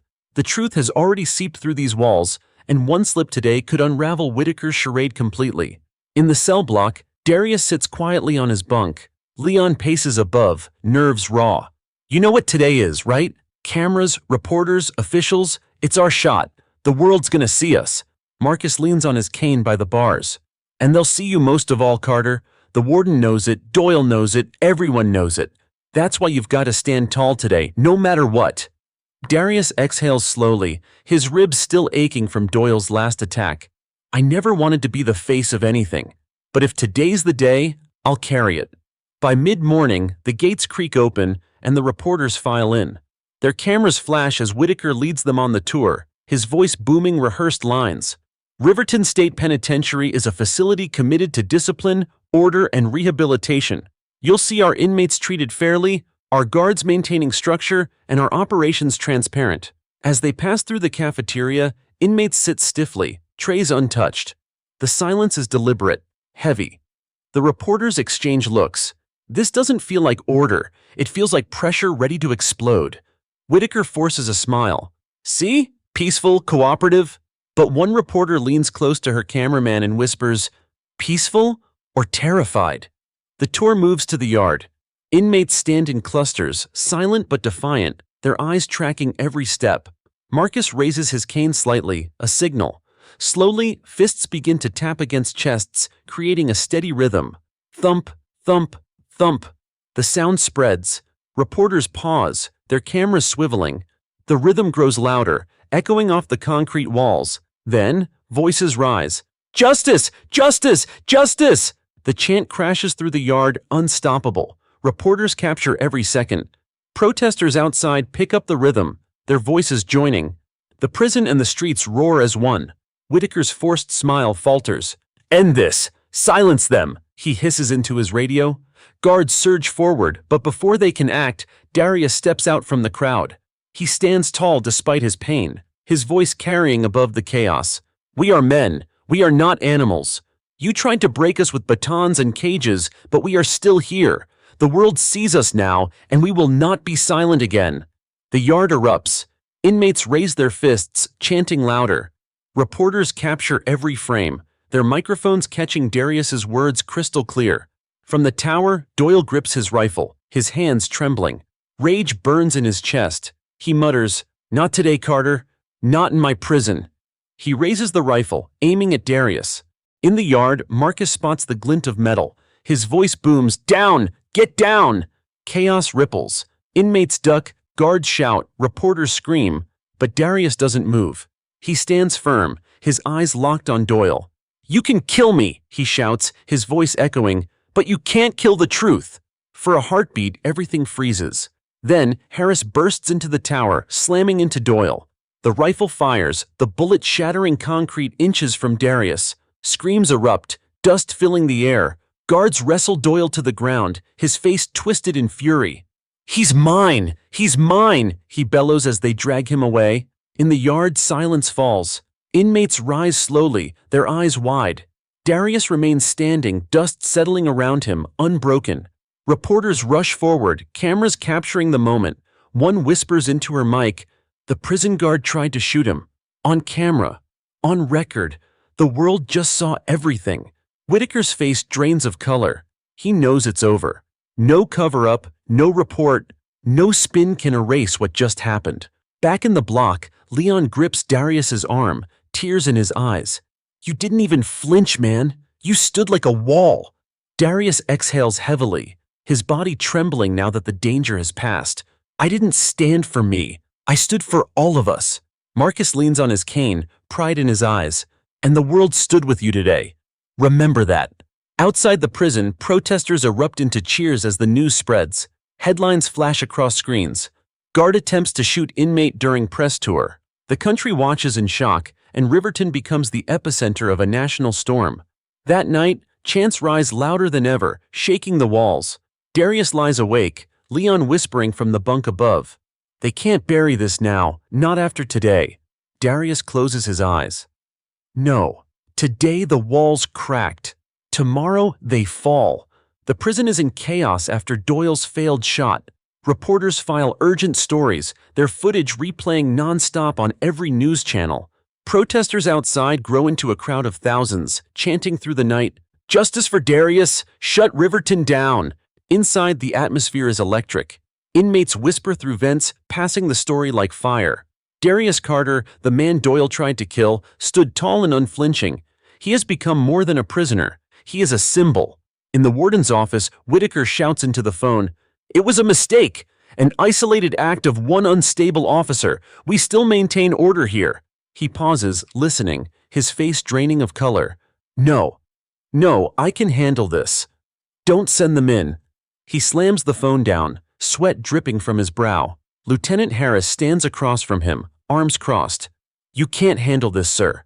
The department knows, the governor knows, and now the whole country knows. Doyle's stunt didn't just wound Carter, it destroyed you." Whitaker glares. "You think I'll go down alone? No. If I fall, I'll drag this place down with me." Meanwhile, Darius lies on his bunk, his ribs still sore, his body tired. Leon sits on the top bunk, shaking his head. "You realize you're on every channel right now, right? They're calling you fearless. They're calling you the man who stood against the system." "I'm just a man who didn't duck," Darius mutters. Marcus appears at the bars, cane in hand. "And that's why you matter. Heroes don't choose the moment, it chooses them. Yesterday, the moment chose you, and you didn't blink." Darius sighs, staring at the ceiling. "But now what? Whitaker won't let this stand. He'll come harder. He'll try to break us before the department takes control." Marcus nods gravely. "Then we hold the line, because the cracks are showing, Carter. And when walls crack, they fall." The next morning, the cafeteria feels different. Guards stand stiff, but their eyes are shaken. Inmates eat in silence, heads high, the memory of Doyle's collapse burning in their minds. Darius moves carefully, ribs aching, but every man he passes nods. Respect isn't whispered anymore, it's open. Suddenly, the loudspeaker crackles. "Attention! All inmates return to your cells immediately." Confused murmurs ripple. This is the third time in a week yard time has been canceled. Guards herd the men back, but tension simmers. Back in the block, Leon peers through the bars. Something's off. Feels like they're building to something. Marcus leans heavily on his cane. They're scared. Fear makes men unpredictable. Sure enough, an hour later, the warden himself storms into the block, flanked by guards in riot gear. Whitaker's face is pale but furious. He points directly at Darius. "Carter, you are hereby transferred to a maximum security facility, effective immediately." Gasps erupt. Leon grips the bars. "Transferred? That's exile! They'll bury you where no camera can find you." Marcus's voice booms across the block. "This isn't a transfer, it's an erasure." The inmates erupt, slamming fists against bars, voices rising. "No, no, no!" The sound shakes the block, echoing into the yard. Guards bark orders, but their voices drown under the roar. Darius stands tall, chains heavy on his wrists. He raises his voice above the chaos. "You can move me, Whitaker, but you can't move the truth. They'll follow me wherever I go, and they'll never forget what they've seen here." The block explodes in chants. "Darius! Darius! Darius!" Whitaker's face twists. "Shut them up!" he bellows. But the chants only grow louder. Guards hesitate, their shields trembling under the wave of voices. Lieutenant Harris steps forward, his tone sharp. "Sir, this is madness. If you drag him out now in front of reporters and investigators, you'll look like a tyrant. They'll shut this prison down by tomorrow." Whitaker hesitates, sweat dripping from his brow. He knows Harris is right, but his pride is a chain he can't break. "Then we do it quietly," he mutters. "Tonight." The block quiets only after hours of chanting. In his cell, Leon whispers urgently, "They'll try to move you in the dark. We can't let that happen." Darius exhales slowly. "If they do, then the men have to rise louder. This isn't about me anymore. It's about all of us." Marcus grips his cane, his eyes blazing. "Then we make sure they know. If they touch you again, this prison doesn't just protest, it rises." Outside the walls, the protests swell into the tens of thousands. National leaders call for investigations. Civil rights groups demand Whitaker's resignation, and news anchors say Riverton has become the spark of a movement. Inside, inmates pass word through vents and pipes. If Darius is taken, the prison shuts down from the inside. No work, no meals, no silence. That night, as the lights dim, footsteps echo down the corridor, heavy, purposeful. Chains rattle outside Darius's cell. Leon whispers, "It's happening." The door screeches open. Guards step inside, shackles in hand. Darius rises slowly, his voice steady. "Do what you want, but remember, the world is watching." From the cells around him, voices rise instantly. "We see you! We see you!" The chant spreads, swelling, until the entire block shakes with sound. Guards falter, caught in the tidal wave of defiance. And in that moment, Whitaker's plan to bury Darius falters, not because of chains or batons, but because the prison itself has risen. The attempted midnight transfer becomes the breaking point. By dawn, every inmate in Riverton knows what happened.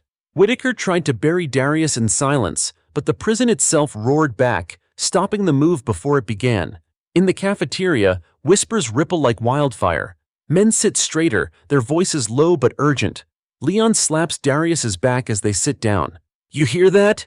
You didn't move an inch, but the whole block stood for you. They're done being afraid." Darius winces at the pain in his ribs but nods. "It's not about me. It's about them realizing their voices matter." Marcus leans across the table, cane tapping. And that's why it terrifies Whitaker. He knows the walls aren't thick enough to contain this anymore. Across the room, guards stand stiffly. Doyle is absent, locked away pending investigation after his rifle stunt. But his shadow lingers. The guards glance at each other nervously, unsure whether to keep pressing or to step back. The old balance of power is gone. In his office, Whitaker paces furiously, his voice hoarse from shouting.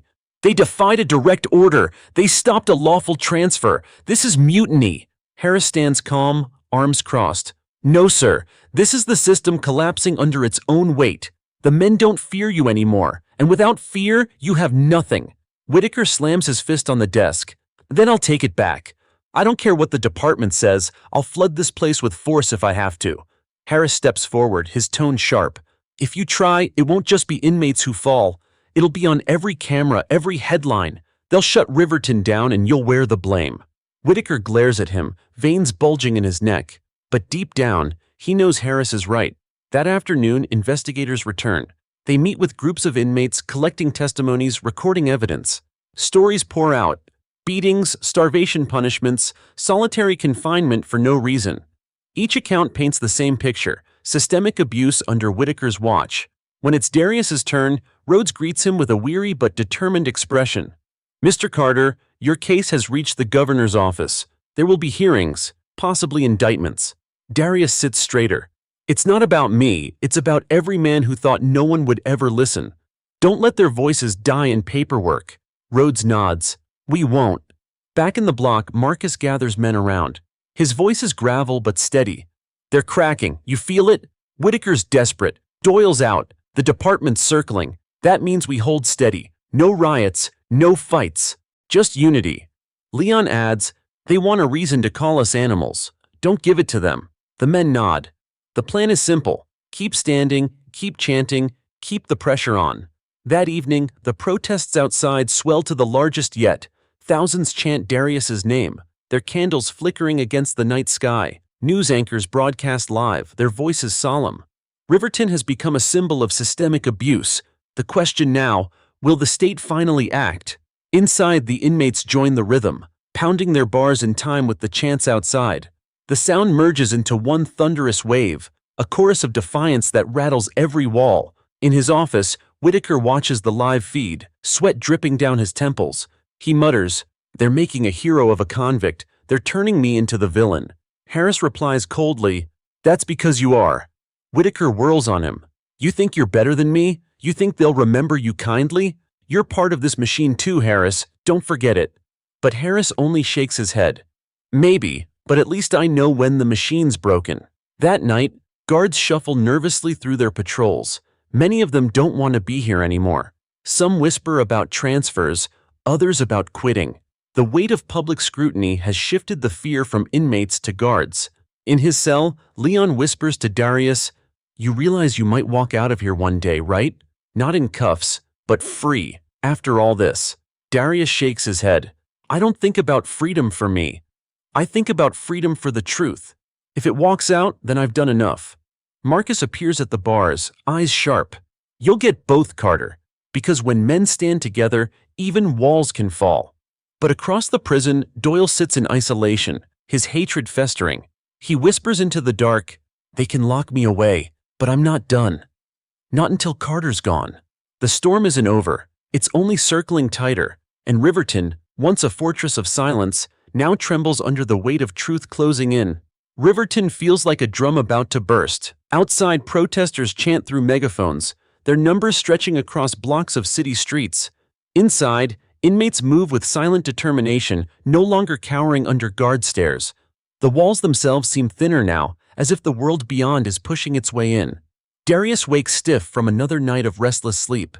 Leon drops down from the top bunk, excitement in his eyes. "You're all over the news again, D. They're calling you the man who made the walls shake. Some folks are saying Riverton might shut down completely." Darius exhales, rubbing his ribs. "I didn't shake the walls. We did." Marcus appears at the bars, his cane steady in his hand. And that's why it's powerful. It wasn't one man, it was all of us standing. That's why the world's listening. But power always comes with danger. In the guard locker room, officers whisper about Doyle, still locked in isolation. Some say he's finished. Others mutter that he'll find a way back. One younger guard says quietly, "He'll never let Carter walk out of here alive." By mid-morning, Whitaker summons Harris to his office. The warden's face is pale, his eyes bloodshot. "They're breathing down my neck from the Capitol. The governor's calling hearings. The department is digging through every file. If this keeps going, I'll be indicted." Harris stands stiff. "Then step down, you've lost control. The prison's finished either way." Whitaker slams his fist on the desk. "No, if I go down, Carter goes with me. I won't let a convict destroy me." Harris's eyes harden. "He didn't destroy you. You destroyed yourself." In the cafeteria, the tension feels heavier than steel. Inmates eat slowly, eyes darting toward the guards. No one forgets Doyle's rifle shot. No one forgets the attempted midnight transfer. They know desperation makes men reckless. Suddenly, the loudspeaker crackles. "Attention, all inmates remain seated." Guards flood in, shields raised. The room stills. At the entrance, Whitaker strides in, face grim. He scans the room, his eyes locking on Darius.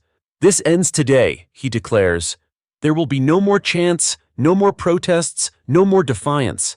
You are criminals, not heroes, and I will not let this prison fall because of one man's arrogance." Murmurs ripple, then silence. Darius rises slowly, his voice calm.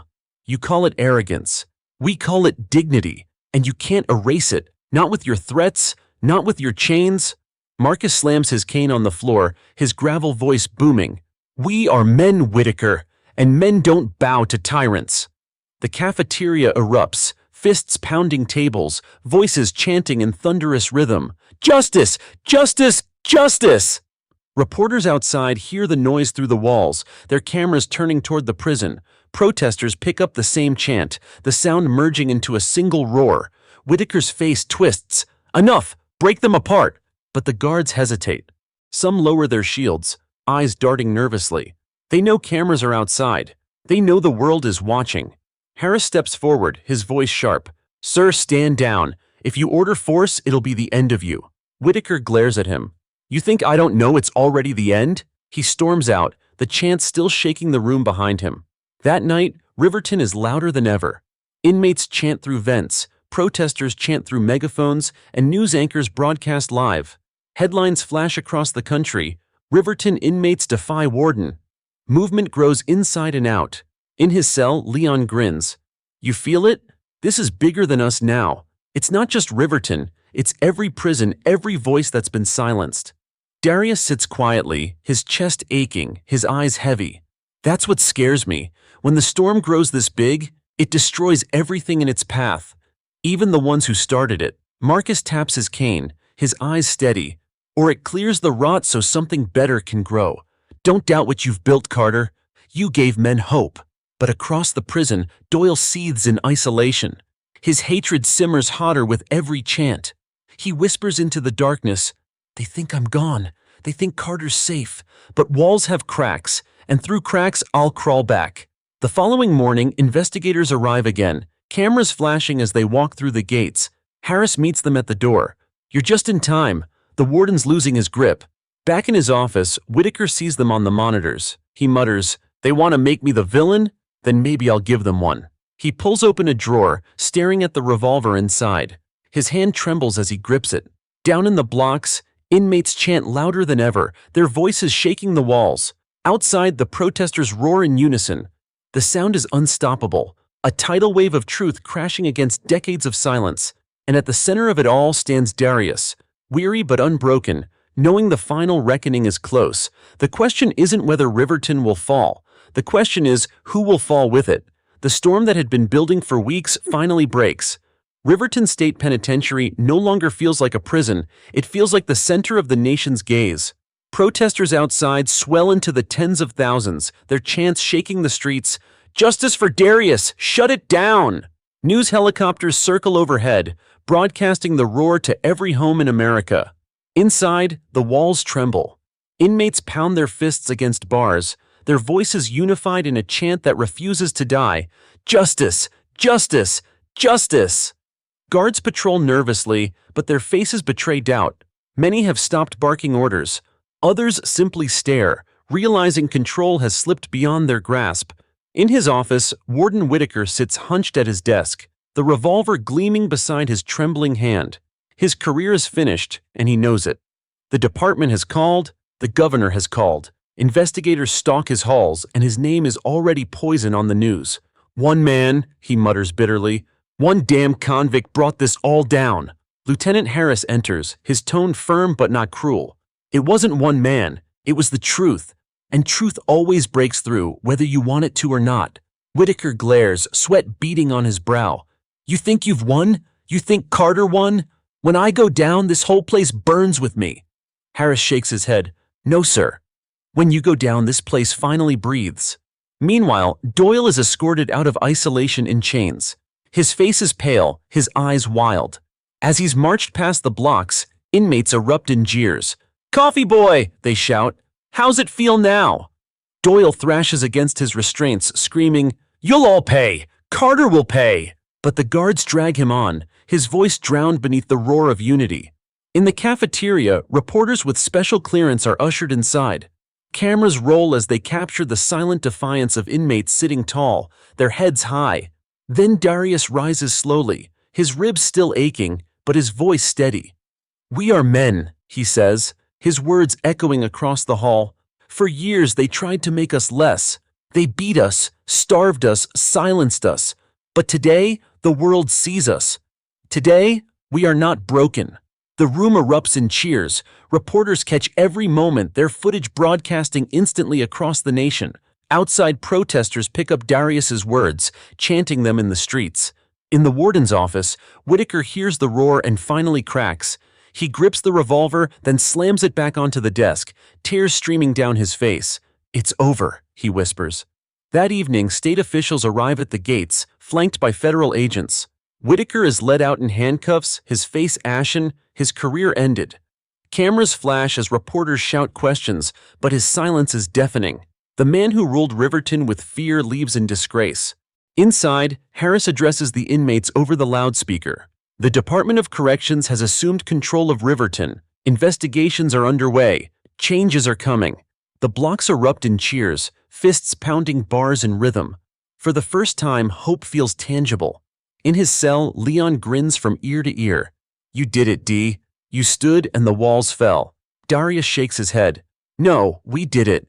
Every voice, every chant, every man who refused to bow, that's what brought it down." Marcus appears at the bars, his cane tapping. "Remember this, Carter. History will tell it as your story. But we'll know the truth. It was everyone's story." That night, chants rise one last time, louder than ever. "No more silence, no more abuse." The sound rolls through the prison, out the gates, into the city, into the country. Darius lies back on his bunk, exhausted but unbroken. He whispers to himself, "Justice breathed today."